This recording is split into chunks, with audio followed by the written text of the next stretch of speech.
Video like जरूर कर लीजिए और ऐसे वीडियो लगातार फ्री में पाने के लिए चैनल को तुरंत सब्सक्राइब कर लीजिए और बेल आइकन को जरूर टैप कर लीजिए ताकि आगे भी सारे वीडियो आपको मिलते रहे। यूट्यूब में फॉलो करते हैं तो प्लीज ये वाला फ्री टेलीग्राम चैनल जरूर ज्वाइन कर लीजिएगा। सारे नोटिफिकेशन सारे अपडेट यहीं पे आते हैं, ध्यान रखिए।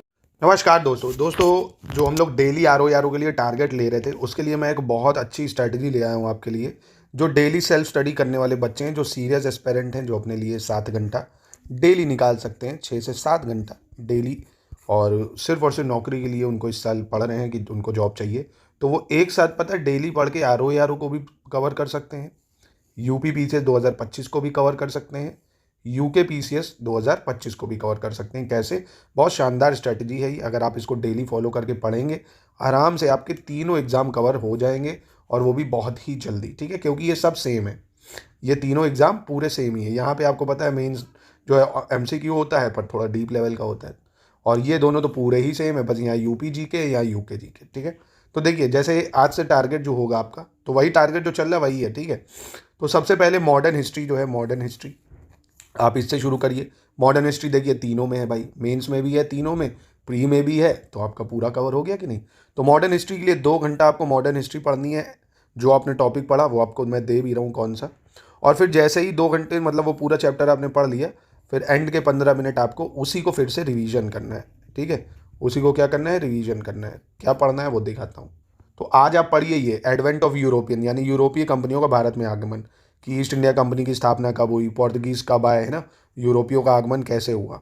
ठीक है, ये देख सकते हो, जैसे पोर्तुगीज़ आया भाई, फिर अल्मेडा आया, फिर अल्बुकर्क आया, किसने क्या करा, इंपॉर्टेंट चीज़ें कहाँ किसने फैक्ट्री लगाई, तो ये आपको पढ़ना है। फिर डच आए, है ना, तो एडवेंट ऑफ यूरोपियन आपको पढ़ना है। अंग्रेज आए, तो ये आपको अच्छे से पढ़ना है। आज पहला क्या है, यूरोपीय कंपनियों का आगमन, अंग्रेजी कंपनियों का आगमन। ठीक है, ये आपको पढ़ना है। ये आप चाहें तो स्टडी मटेरियल भी ले सकते हैं। देखिए पेरिस की संधि, जेम्स प्रथम किसने क्या भेजा, कहाँ फैक्ट्री लगाई, ये सब आपको इसमें मिल जाएगा। तो आप आराम से देखिए 7-8 पेज तो आप आराम से पढ़ सकते हैं। तो इतना बड़ा चैप्टर है, बस यहाँ से ही चैप्टर खत्म हो जाएगा। महत्वपूर्ण वन लाइनर भी मिल जाएंगे, है ना, तो आप ले भी सकते हैं। तो आपका पहला टारगेट ये है। अगर आप स्पेक्ट्रम से पढ़ रहे हैं तो आप अपना स्पेक्ट्रम से पढ़िए भाई, कोई दिक्कत नहीं। उसको ढूंढने में आपको फैक्ट्स को बहुत प्रॉब्लम होगी, है ना, बहुत सारा ऐसे लिखा हुआ कलरफुल नहीं है, फैक्ट ढूंढना है। इसमें सब कुछ जो जो ज़रूरी है सिर्फ वही दिया हुआ है।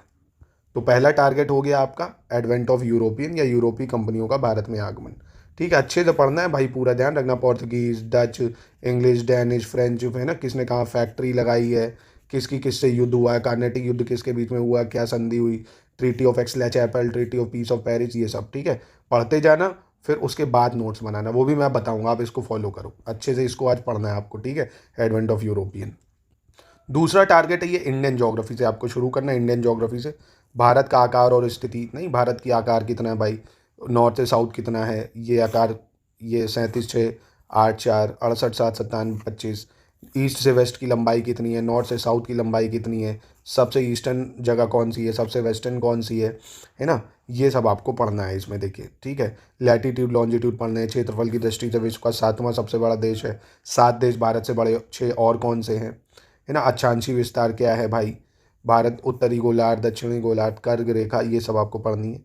शीतोष्ण और मकर रेखा, ये सब जोन भी आपको पढ़ना है, ध्यान रखना है। तो यानी ये इंडियन ज्योग्राफी का पहला चैप्टर आपको पढ़ना है। अगर आपको ये नोट्स मिल जाएंगे तो ठीक है, अगर आपके पास नोट्स नहीं है तो ये जो पहला टॉपिक है ये 6th की NCERT बुक में आपको मिलेगा। 6th की NCERT ज्योग्राफी में मिल जाएगा आपको। ठीक है, वहाँ से भी आप इसको देख सकते हैं जाके। और बाकी थोड़ा मशक्क़त करनी पड़ेगी आपको ढूंढने में, पूरा वहाँ नहीं मिलेगा क्योंकि टाइम जोन वगैरह वहाँ नहीं दिया। टाइम जोन पढ़ना बहुत ज़रूरी है, कहाँ पे कितने टाइम जोन है। अब ऐसे पूछ लेते हैं ना, अगर इंग्लैंड में 6 बजे आए तो भारत में कितना बजेगा, ये सब करना ज़रूरी है आपको। तो ये वाला आपको पढ़ना है। पहला टॉपिक आज आपका यही है, लैटीट्यूड लॉन्जिट्यूड टाइम जोन, है ना, देशांतर। फिर अगला हम लोग आगे बढ़ेंगे कल के टारगेट में, समझ गए। तो समझ गए ज्योग्राफी का ना क्या है, पूरा देशांतर और अक्षांश, ये आपको पढ़ना है। भारत का विस्तार पढ़ना है अच्छे से। ठीक है, याद रखना 6th की NCERT में मिल जाएगा ये, और एक 11th की NCERT, 2 में पहला चैप्टर है ये। उसके बाद कल मैं बताऊंगा, सब कवर हो जाएगा अगर आप ऐसे पढ़ोगे। 2 घंटे पढ़ना है, फिर 15 मिनट रिवीजन कर लेना। लिख लिख के पढ़ोगे, ज्योग्राफी को लिख लिख के ही पढ़ना पड़ेगा, क्योंकि जब आप लैटीट्यूड पढ़ोगे ना, आपको पढ़ना पड़ेगा कि कैसे भाई 360 डिग्री घूम रहा है, 360 डिग्री को फिर 24 से डिवाइड कर रहा है, ये सब। फिर करंट, करंट के लिए एक आपको स्ट्रेटजी ये फॉलो करनी, जो इवेंट डेज होते हैं, जैसे 2 तारीख, 4 तारीख, 6 तारीख, 8 तारीख, उस दिन नेशनल करंट अफेयर्स पढ़ना है, नेशनल।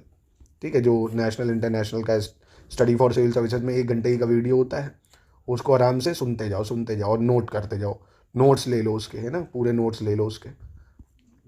ऑड डेज में स्टेट स्पेशल पढ़ना है। स्टेट स्पेशल मतलब यूके स्पेशल का करंट अफेयर्स, और जैसे आपने 1 तारीख को यूके स्पेशल पढ़ा, 3 तारीख को यूपी स्पेशल पढ़ा, फिर 5 तारीख को, वो मैं आपको डेली टारगेट दे दूंगा, यूके स्पेशल पढ़ा, 7 तारीख को यूपी स्पेशल पढ़ा, तो आपका वो भी करंट अफेयर कवर हो जाएगा।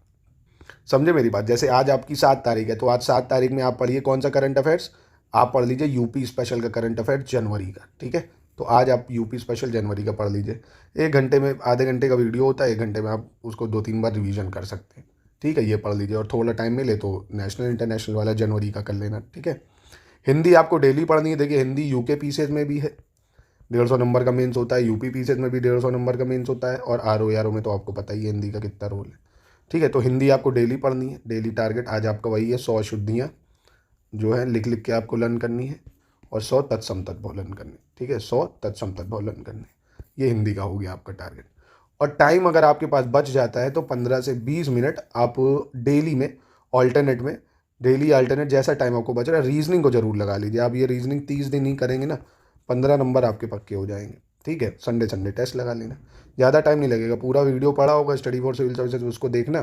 पहला चैप्टर है क्लॉक से शुरू करो, कॉपी उठाओ, नोट्स, इसके नोट्स मस्ट हैं, नहीं तो फॉर्मूले भूल जाओगे। एक रीजनिंग की कॉपी बना लो, उसके नोट्स बनाओ, उसमें सवालों को भी लिखो, सवाल गूगल से निकाल के, या हमारे स्टडी फॉर सिविल सर्विसेज के मटेरियल में आप ले सकते हो। रीजनिंग का अलग से टेस्ट पूरा प्रैक्टिस के लिए मिल जाएगा, तो अपना वो ले लो भाई, प्रैक्टिस करो उसकी, है ना। क्लॉक से शुरू करो, आज क्लॉक पढ़ लेना। तो ज़्यादा टाइम का टारगेट नहीं दिया, घबराना नहीं है आपको। देखो 2 घंटे ये है, 15 मिनट, 2 घंटे 15 मिनट, यानी 2 2 4, 4.5 घंटे हुए। 1 घंटे ये हुआ, कितने हो गए, 5.5 घंटे, 5.5 घंटे, 6.5 घंटे, 15 मिनट, ये 7 घंटे का टारगेट है भाई।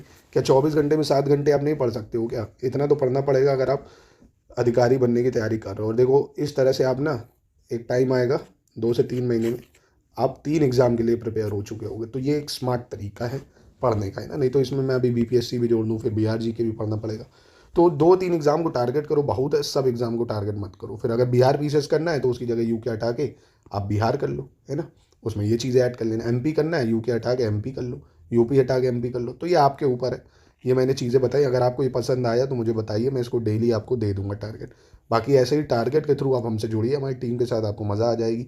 हर एग्ज़ाम की तैयारी देखिए कैसे इंटीग्रेट होकर आप कर सकते हैं।